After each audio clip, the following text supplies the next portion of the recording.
Hello and welcome back to Chasing Excellence, the show about chasing what truly matters. His name is Ben Bergeron. I am Patrick Cummings. Thank you so much for joining us. How you doing, buddy? Doing good. We are going to return to our multi-part conversation about getting into the best shape of our lives, which has been our recent deep dive into programming, training, and fitness. This time, we're going to be talking about the three categories of complete fitness, which is strength, conditioning, and functional range of motion. We'll talk about what those things are and why it fits in or how it fits into the broader conversation that we've been having. But first, as I like to do, chasingexcellence.email, get on the free newsletter list, or jump into the Chase Club, our premium offer where you can get ad-free episodes, join us in things like the book club, and some fun things that we're planning for the new year. We're starting our new book club soon. So if you want to jump into that, we're going to read, or in our case, reread 4,000 Weeks by Oliver Burkeman, which I'm excited about. So get in there, chasingexcellence.email. Before we jump into this conversation, though, I just realized I have not told you this. I did my first micro Musogi last week. Ooh, what'd you do? We have a local mountain here. It's like maybe 700 or 800 feet up. Yep. But I did, with a 40-pound rucksack, I did 6 hours up and down. So I would go up, I'd do like a 7-ish minute rest with the pack off, and then I'd come down and do another 7-ish minute rest and back up and down. So I did it from 7 to 1 on a Tuesday morning, and it was fantastic. Wow. Yeah. Good job, man. Love that. It's like the Blue Hills size? It's not as high as Blue Hills in terms of like just how long it takes you to get up there. It probably takes like 15 minutes to get up there, but the trail I went up was pretty steep and rocky. Cool. So it wasn't easy, but it wasn't as long a slog as Blue Hills. Cool, man. Good for you. I love that. Yeah. Any takeaways during it? Any like mental? Yes, and which is why I wanted to bring it up, which is I think there's something really interesting here with this idea of the micro Musogi. So I wanted to bring it up, one, just to sort of as a follow-up or tag along to the conversation we have, but two, I really want people to be trying these and doing these and playing with these. I don't know yet how we're going to do it, but I spent a lot of time in those 6 hours thinking about how we can make this a thing within this conversation that we're having, within this community we're building, whether it's the Chase Club or whether it's just everybody out there listening, figuring out a way to really encourage people to embrace this idea of the micro Musogi and then figure out how to fit them into our collective and individual lives. Because I think that they're really, really interesting and powerful. Excellent. Love that. Yep. So let me know, folks, if you've tried them, if you've thought about them, or if you have ideas how we can bring them into the fold of these conversations, because I really think they're powerful. Let's get into our workout. As I mentioned at the top, this is an ongoing conversation. We've done 3 episodes so far. I just want to couch everybody in those conversations so they're kind of caught up. And if you haven't listened to those, you can go back and listen to them. The first one came out in late July 30th, called 3 Hours a Week to Get into the Best Shape of Your Life. We outlined a weekly framework for optimal fitness, including strength training, cardio, and mixed modal workouts. We emphasize the importance of consistency and proper intensity levels. The second episode came out August 27th, Train at Intentional Intensity, Not Maximal Intensity, where we talk about cyclical threshold conditioning and intentional intensity. We discussed how to structure workouts for sustainable progress without burning out. And then the third, the most recent one, came out October 8th, called What Training with Intentional Intensity Actually Looks Like. Provided practical examples of how to apply intentional intensity in our workouts. We cover topics like rate of perceived exertion, pacing, how to modulate intensity throughout the week for optimal results. So again, if you haven't listened to those or watched those yet, jump back. They're really good. Part 4, as I mentioned at the top, we're going to talk about the 3 categories of complete fitness: strength, conditioning, functional range of motion. Zoom out a little bit. What do we mean when we say complete fitness? Why is this the next part of this conversation? I can't believe we started that conversation in July. I feel like that was weeks ago, not months ago. We have the framework of what we believe are the behaviors that are within your control that can help you lead to a healthier, more fulfilled life. There are 10 factors that influence your health. 5 of which are outside your control for the most part, essentially more a function of luck, and 5 that are completely within inside your control. The 5 that are more a function of luck are your age.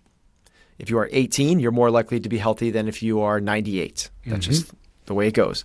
So you're just lucky that you're young. Your genes, were your parents both Olympians, or were your parents both suffering from chronic diseases? Your exposures to toxins. Or did you grow up in a house with radon? Did you live next to a nuclear power plant? Or did you grow up in the Costa Rican jungle? Your access to high quality medical care. Did you grow up in the Northeast, surrounded by some of the best hospitals in the world and doctors that are minutes away from you? Or did you grow up on Antarctica, where that's not really an option? And if you get sick, like, good luck. And the last one is kinetic experiences or accidents. Did you get into a car accident and now you're brain dead, like you don't have your health then? You can influence those in some factors a little bit. The big ones really are the ones that we can do on a day-to-day basis, which are what we talk about all the time, chasing what truly matters, the few key fundamental behaviors that determine your performance, vitality, and longevity. And those are how you train, how you eat, sleep, think, and connect. The reason we're having this conversation is because the first one we just talked about there is training. And I believe it's the first domino. I think it's the most important of all of them. You know, the Peter Attia saying is, there is nothing you can do that is so unhealthy that exercise can do for you that is healthier. Like, basically, like, if you're neutral, there's nothing that you can do to swing the pendulum far enough this way, including smoking, that training doesn't push the other way even farther. It's so vital, matters so much. It is not what exercise was introduced to us as, where there's still a legacy of it. Yep.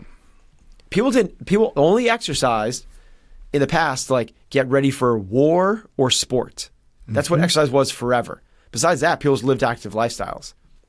Then in the 70s, there started to be this movement towards, like, running and jogging.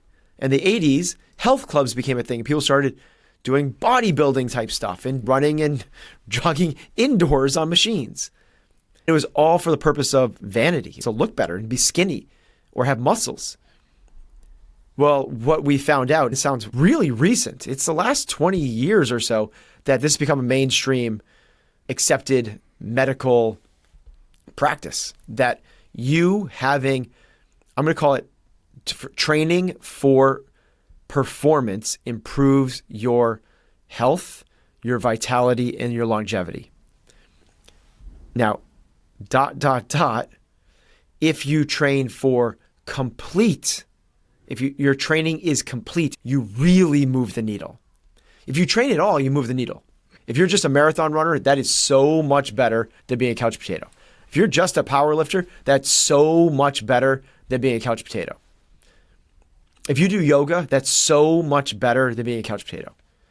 But if you do all three of these things together, that is so much better than just doing one of them. That's the conversation about complete training. It's actually we named our company off of this. Complete training. So when we are thinking about this complete training, we have to define what that is. We'll talk about each of these categories, but they are the ones I just named. Do you have strength, conditioning, and functional range of motion? The strength one, muscles matter.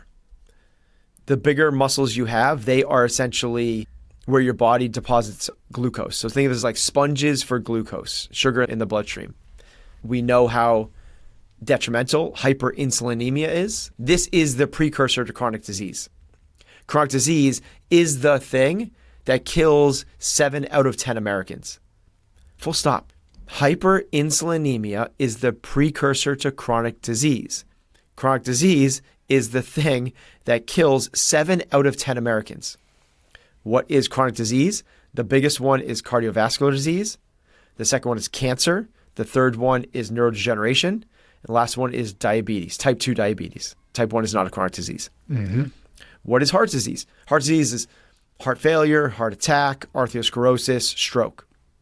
Cancer, all the different forms of cancer. Neurodegeneration, Parkinson's, Alzheimer's, dementia, and then type 2 diabetes. Those are preventable. I'm going to say that again. Those are preventable with taking care of the 5 factors. The number one factor, most important, training. And by the way, I'm not saying exercise. When we say complete training, that's different than exercise. People say, oh, get your 10,000 steps. Go do a spin class. Make sure you're active, get in the garden. with today's sedentary lifestyle in America, which, by the way, I went to Europe 2 weeks ago and gave portions of this talk there, and it didn't land at all. They don't have chronic disease like we do. They're like, all the stuff you're talking about, that's not landing at all. So this is an our thing. It's one of the few things we haven't exported out to the world yet. we are. It's getting there, and it will be. Which it's not fully landed yet. Yeah. But this is like we're still at this like why level. Well, like how do we strength? Remember, strength. The more strength takes muscles. Take care of your muscles. The more muscles you have, they deposit glucose. If you deposit glucose into muscles, your chances of hyperinsulinemia go down drastically. Really, really good. What else does strength do for you? Well, strength increases your bone mineral density. If you go do a Health 3.0 assessment, they're going to test that because they know how important it is. I'm probably going to get the stats a little bit wrong on this, but the spirit of it is more important than the letter. So the stats are something along the lines of if you fall and break your hip after the age of 65, your all-cause mortality, meaning the chance of being dead in 1 year, in 12 months, go up 30%. So we got to do some things to prevent that. First thing we want to do is be able to prevent the fall. That takes strength. The next thing we want to be able to do is if we fall, have the bones strong enough they don't crack, they're not brittle. How do we do that? We were told for a long time it was through impact training, running, jumping. That does it, not nearly as well as training for absolute strength. I had this conversation with my 9:30 class last week. We finished the workout and there's about 25 of them sitting there. I'm like, I want to emphasize the importance of strength training to you guys. I would like to get rid of barbells. I wish that we didn't train with barbells. If we didn't train with barbells, I know we would add 150 members in the next 6 weeks. Barbells are scary. I also know that barbells are the most efficacious way to work on absolute strength. And absolute strength is the most important thing for strength as whole, muscles, and particularly bone mineral density. As the muscles contract, I have a pen, so people are listening, but as muscles contract, the muscles are in the middle of the pen, ligaments and tendons are on the ends. As it shortens, it essentially tries to break the pen. It tries to bend it in half because it's pulling on the ends towards itself. The bones resist against that tension on the ends. The resistance of those two ends pulling on each other is what creates stronger bones. How do you create the most mechanical tension? Through a barbell lift. What lifts? The slow lifts. Dead, squat, and press. A complete training program must include those three things. It has to include working towards absolute strength with a barbell in those three things. So we have strength, and now we have our first subcategory of strength. The second one is if we were to try to not fall, we have to be kind of quick and explosive and powerful. Also, there's not a good biomarker for this yet. Strength is actually a biomarker. Like they test it. They do it with force plate production or grip strength to test how strong you are. The reason they do those two is because it's where the science is now for the testing.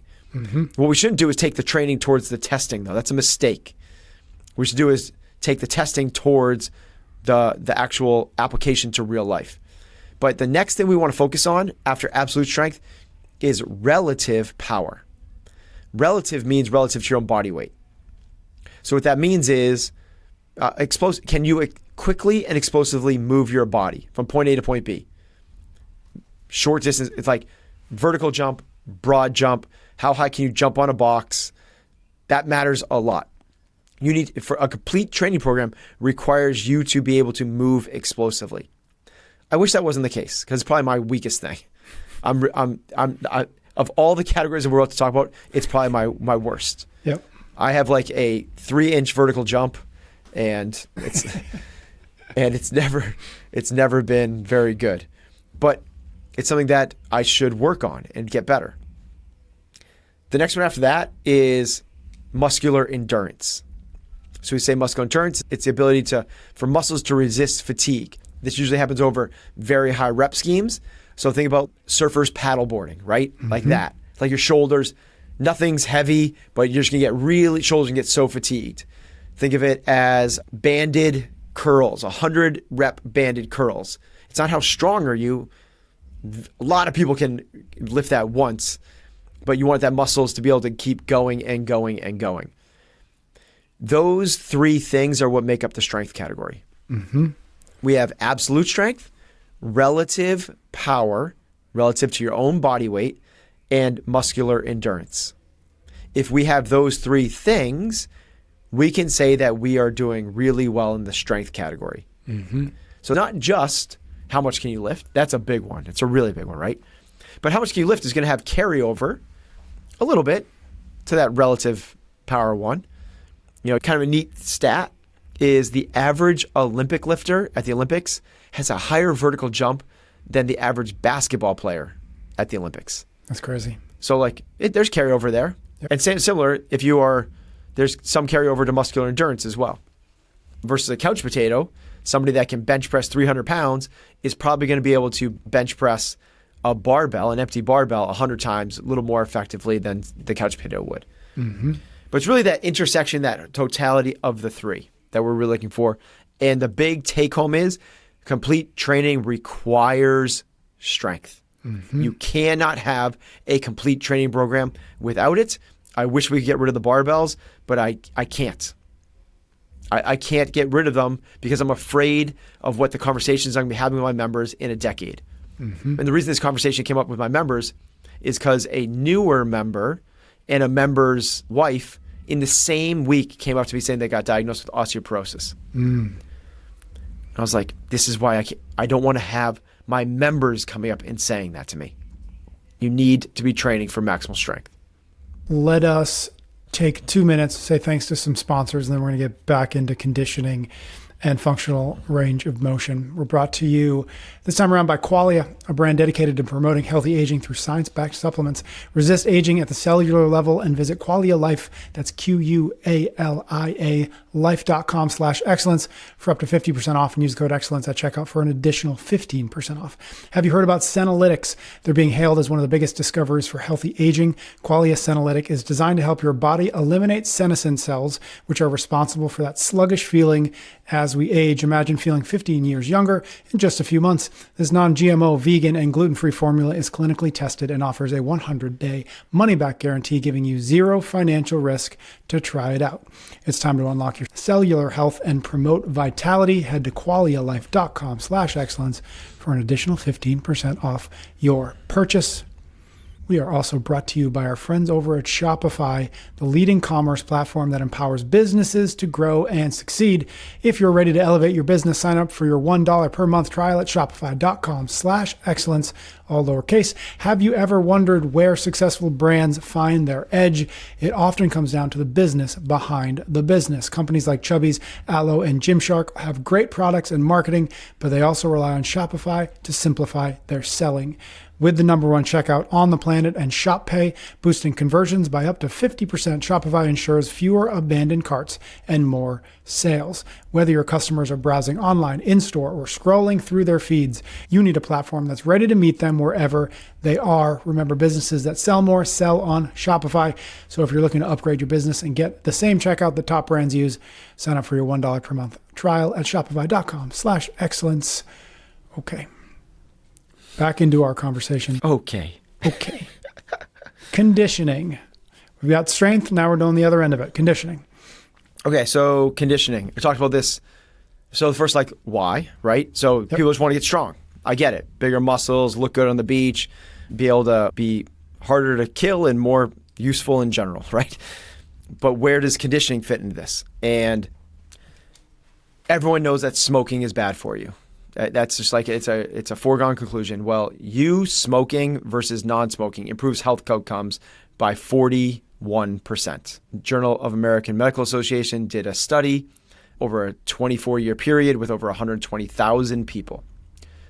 And that was the outcome, 41%.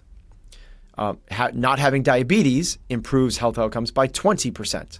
Those are huge numbers. Yep. Huge, huge numbers. You having a low versus an elite level VO2 max changes your health outcomes, not by 20, not by 41%, but by 410%. Conditioning matters. And you go, well, wait a minute. Okay, like, I get it. Like, you take somebody that's horribly out of shape versus like an elite level athlete, that sort of makes sense. But you moving just one category, you moving from average to above average, that means essentially the same equivalent of something in the neighborhood of you going from a 7-minute mile to a 6:30 mile. That has the same health outcomes. It is a 41% increase. The same as not smoking. How in the world are we not having these conversations? There's not a person over the age of 6 in America that doesn't understand that smoking is not good for you. Yep. If you smoke, you are taking your life in, I don't know what to say. You're not doing it blindly. You know what you're doing. You know what you're doing. How many people know that if you improve your mile time, you're going to improve your health outcomes the same as quitting smoking? That's so powerful. That's so important. That needs to be a part of the conversation. Now, in terms of conditioning, it's not just about VO2 max. That's where the science and the research is, because it's a very easy thing to measure. I did it last week. You go to a performance lab, they put essentially a Venta mask on you, you go on a treadmill, they start at 0% incline at a set rate based off basically your perceived 10K pace, and then every minute they increase the incline and you go until failure. Of the incline until you can't, or does the speed increase? No, the speed stays the same. You just go up and up and up. Once it gets to the top, it's survival. How long can you go there? Got it. Okay. Sounds fun. What's cool is I don't do a whole heck of a lot of running. Like, I just don't. I run Sunday run day, and I run once or twice in conditioning pieces at the gym. My VO2 max was not on the chart. It was so high. It was a 57, and the chart went up to a 51 or a 52 for my age group. So there's these bars, and there's a blue dot above it. So how is that the case? Well, training for VO2 max doesn't have to be done through VO2 max training. Similar to that is all of the testing is done on a cycle or a treadmill. That doesn't mean a cycle or a treadmill is necessarily the best way to train for it. The more muscles you use, the more demand on the VO2. So if we know what we know, how can we increase the demand on the muscles? Well, instead of just doing one thing, like running, what if you combine that with something else, like burpees? Well, the other thing that you can do is increase it through load. The more muscles, the more demand. So if we not only did running, but we did running with burpees and took a dumbbell and brought it from the ground to overhead.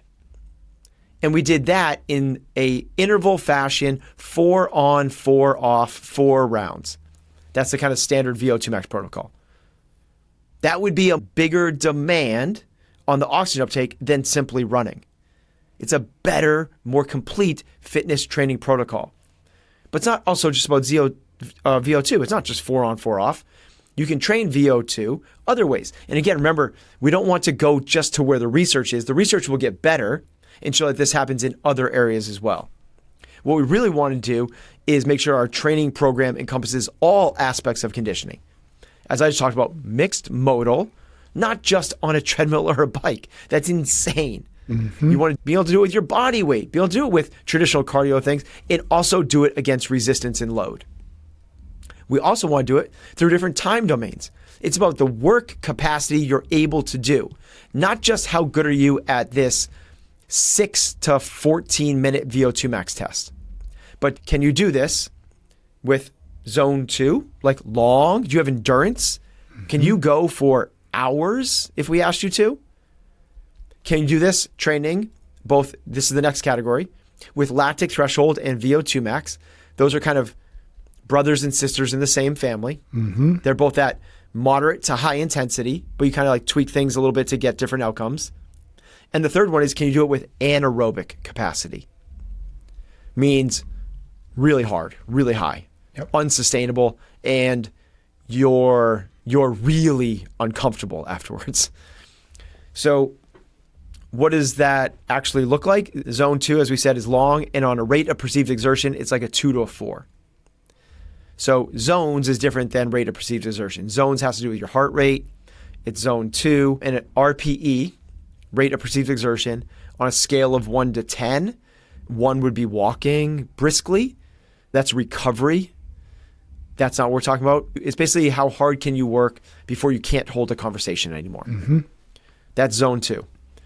Once, maybe twice a week is enough to do that. We talked about that in the first one that we talked about. So a little of this is recapping the first one, or actually, sorry, the second one, because this was intentional intensities. LT and VO2. Again, this is something that we want to do probably again 2 or 3 times a week, and maybe once a week we hit the anaerobic capacity thing. They'll work really hard stuff. Most CrossFitters are doing anaerobic capacity every time they do it. So they're just burning themselves up. We want to build without burning out. This is the intentional levels of intensity. So CrossFit's amazing. It's the best trained fitness protocol that's probably, it revolutionized fitness, but it can be misused. Mm-hmm. It's so powerful that it can not be beneficial if not done correctly. And also, we want complete training, right? Complete. What is complete? Zone 2 all the way up through anaerobic. Not just anaerobic capacity, anaerobic capacity, anaerobic capacity, anaerobic capacity. We want the totality of it. If there's one thing to shoot for right now, the research would say VO2, but like, again, this is just where the research is. It's kind of like saying, what's the number one biomarker? And someone's saying like body fat. Okay, but like, but we're not going to optimize body fat and not take consideration of everything else. It's like, what are we doing to get to the body fat and what comes along with that? It's not just the body fat percentage by itself, because you could take Ozempic to get to a certain body fat. That's not going to help everything else. Taking Ozempic doesn't solve for the mitochondria and the dysfunction that's in there. It doesn't solve for the gut microbiome dysregulation. It doesn't solve for all the other things that are freaking messed up in the body. You're not even solving for the body composition. You're solving for weight loss. Body composition is actually getting worse in many cases, meaning that you're burning up muscle faster than you're burning up fat. So a little diatribe, a little side tangent in there thrown in just to get my shot at big pharma. Okay, so that's conditioning, long and slow, lactic or VO2 max, and anaerobic. We want to make sure that our program is allowing us to hit all 3 of those. The third and the last is functional range of motion. So the why behind that is life requires it. You don't go to the nursing home because you're sick. You go to the hospital if you're sick. You go to the nursing home when you lose the ability to live your life on your own. Meaning if you fall down, you can't get yourself back up. The ability to get yourself back up usually has more to do with functional range of motion than anything else. Meaning that you cannot, it's possible to get yourself up off the ground without passing through a below parallel squat, but you look like a freak. Mm-hmm. It's basically like this weird walk on your hands, like wall walk back up. The normal way every human being would get up is they would get up off the ground passing through a full squat. You need that to live your life. Even the ability to put on a shirt and take off a shirt, to grab something off the top shelf, to get up and off the toilet requires range of motion. So it matters. Kelly Starrett has a very cool sit to stand test, which is correlated to longevity. Sit down, Indian style, I don't know if you can say that, Native American style, crisscross applesauce, whatever it is. Safe with that last one. And can you stand up without using your hands and without losing your balance? If that's the case, congratulations. You probably have some pretty damn good lower body mobility. There's equally as powerful ones for the upper body. I think the best one is just lie down on the ground with your back. The best is like in the corner of like where the wall meets the floor. your back on the floor and your legs up the wall. Are you visualizing that? Yep. Okay. That just basically makes it impossible for you to steal from your lower back. Is like stealing range of motion there. From there, make fist, put your thumbs together, and then with straight elbows, how close can you get your fist to the ground? Mm-hmm. If you can't pass your head, you don't pass. Got it. If you're somewhere between your head and the floor, that's passing. If you're on the floor, you get an A, that type of thing. And those really are the two biggest primary range of motion that we need. Can you squat ass to grass, ass to ankles, full range of motion? And can you get access to the full range of motion above your shoulder? There's other ones, right? Dorsiflexion, internal, external hip rotation, internal, external shoulder, trunk and neck mobility. But those are the real ones that we actually need to own. Mm-hmm. How do we do that? 3 buckets. We do it through flexibility, mobility, and stability. What the heck are those? Flexibility is the one we're most comfortable with, common with. It's the most understood. Yep. It's the length that a muscle can stretch. And how do you improve it? Through static stretching, meaning holding a stretch for upwards of 1, 2, maybe even 3 minutes. There are some really good yogas that do that, right? It's long stretching. Mobility is essentially your ability to own that through it's active. So it's not just can you get to that end range of position, but can you get there and own it? Can you not just squat to the bottom, but can you squat to the bottom and have good mechanics and muscles turned on? It's a much more active versus a passive. Mm-hmm. Flexibility is a lot of times like somebody, like if it's gravity or somebody else stretching you. This is you getting yourself into these active end ranges of motion and controlling them. That's mobility. And then stability is can you do that through motion and under load? So kind of walking through that would be flexibility, would be something like the couch stretch, mm-hmm. right? Where you are stretching out your hip flexor. The mobility would be something more like a walking lunge twist, right? And then the stability would be more like a Bulgarian split squat, where you're actually bringing it through range of motion with load, owning it, and everything else. A complete training program requires all 3 of those things. What is the best one that kind of assesses it all? If I kind of said like, there's the one in the strength, it's probably that how strong are you with a barbell through those 3 lifts. In terms of the conditioning, it's probably that VO2 max. In terms of this one, it's probably like, what does your overhead squat look like? Mm-hmm. Ass to ankles, that overhead position, controlling through the midline, stability with a lot of proprioception and coordination to be able to get yourself actively down into that active end range of motion. When you combine those 9 different components, when you combine absolute strength, relative power, muscular endurance, you have strength. When you combine zone 2, VO2 and lactic, and anaerobic capacity, you have conditioning. When you combine flexibility, mobility, and stability, you have flexibility. When you have those 3 things together, you have a complete training program. There are a lot of ways people are trying to get fit out there, but I think what they really want is complete fitness. And this is where I kind of fell into this trap. I wanted to be the fittest guy I knew. And this was in 2002, 2003. So I was like, the fittest thing that I know that I can is triathlons, because it's 3 different sports in one. And this was my 3. But what little did I know, I was actually just doing one of those 9. Yeah. Right? I was just doing endurance because I was doing Ironman, so that's the hardest. So how good are you at going 10 plus hours?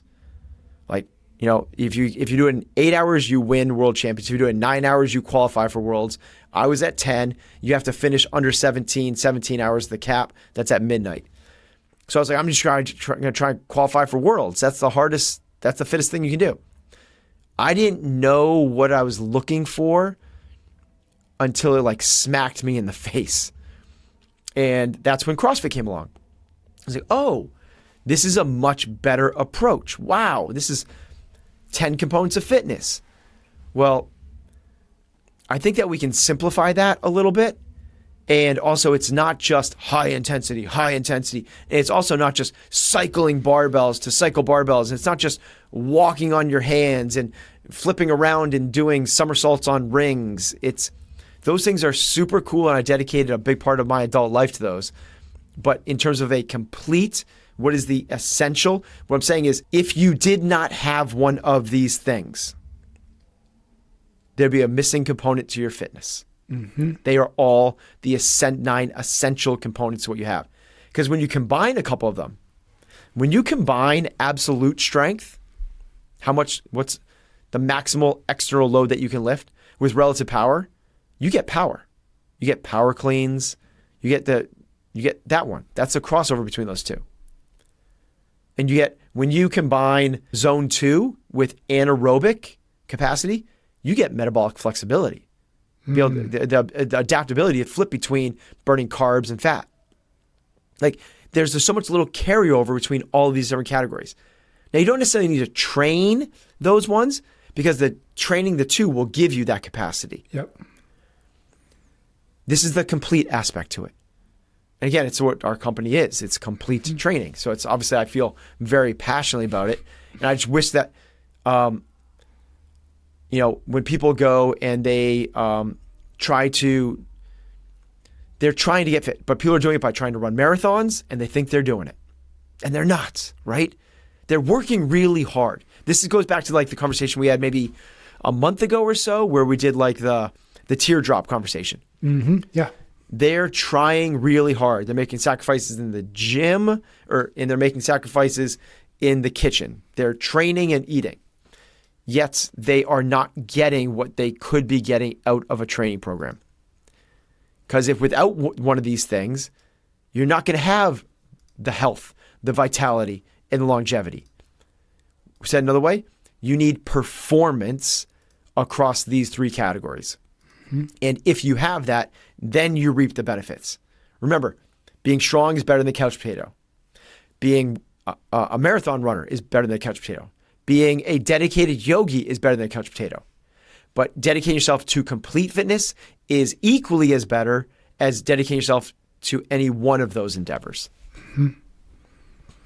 I think maybe just the one thing, or the one question, or the one thing to tag on is just something we've talked about before, which is the purpose of training, the purpose of health, the purpose of all the things you just laid out is not in and of themselves the goal, but as you're alluding to, it's the metabolic flexibility, it's the right. Ability to get up off the ground if you fall down, all of those other things. So posed as a question is I think is part of where we've gone wrong over the years has been we've made the training the point of the training, and not zooming out like you've just done and saying we don't train for this, we train for what this allows for, what this creates in terms of what we are capable of doing and what we are able to continue to do throughout the lifespan.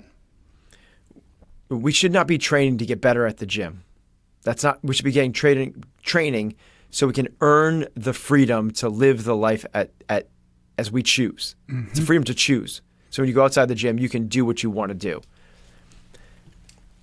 If you want to spend the extra time getting good at the gym, that's not wrong. No. You can do that. Like if you want to learn, if you want to learn how to walk on your hands, like you can do that. I spent 15 years teaching people how to do that. It's cool. It's awesome, but it's also not essential. Mm-hmm. It's not this is the complete essential program. So yes, where we have gone wrong is where we didn't go wrong is training, not exercise. Exercise is movement. Yep. Movement for the sake of movement. Training is exercise with a specific goal in mind. You can train for a marathon, you can train for a powerlifting competition, you can train to try to do the splits. When you train for this holistic approach, that's what's going to move the needle for you the most. And what we said in an earlier episode, how do you go about doing this? There are those 3 circles. There is strength, cardio, and functional range of motion. Which of those is the smallest circle for you right now? Focus on that. Focus on that until it is no longer the smallest. Once you no longer have a limitation, then you train it concurrently. You try to bring all of them up together. So if you kind of like picture out like the profiles of these people, right? If you're really strong, but you have no wind, you have no flexibility, you're a power lifter, right? If you have tons of conditioning, particularly zone 2, but you have none of the other 2, you're a marathon runner. You have tons of flexibility, but no strength, no cardio, you're a yogi. What if you combine some of those? If you have tons of conditioning and you have tons of strength, you're a hybrid athlete, right?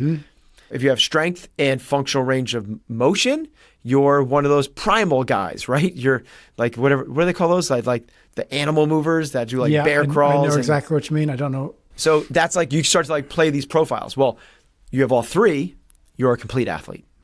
That's what it is. You're a complete. You're training for complete fitness, and what that does is allows you the option to go and do anything outside the gym. Do you want to go climb Kilimanjaro? Cool. Maybe 2 or 3 Saturdays doing what you just did, and you'll probably be ready, right? You want to go run a marathon? Cool. Maybe 6 weeks of bringing your running, because you're doing zone 2 already. You've already been running 10Ks every week. So maybe another 6 week of ramping that up, and you could run a sub 4-hour marathon. You want to go and enter a lifting competition? Cool. You're already lean, so you don't have to get down in weight to a certain weight class. Just work on your strength for a little bit. In 3-4 months, you could bring that thing up to where you qualify for something. You can go and do anything. Want to go to a high rocks competition? Want to go off backcountry skiing with your buddies? You're gonna be waiting for them. Yep. I love that. That's really cool. All right, we're going to wrap it up there. I'm sure we will continue this conversation in future episodes. So make a note, Ben, where we didn't cover, so we can keep having this conversation, because I love it. I think people out there do as well. So thank you, everybody out there, for listening. Thank you for your ratings, your reviews.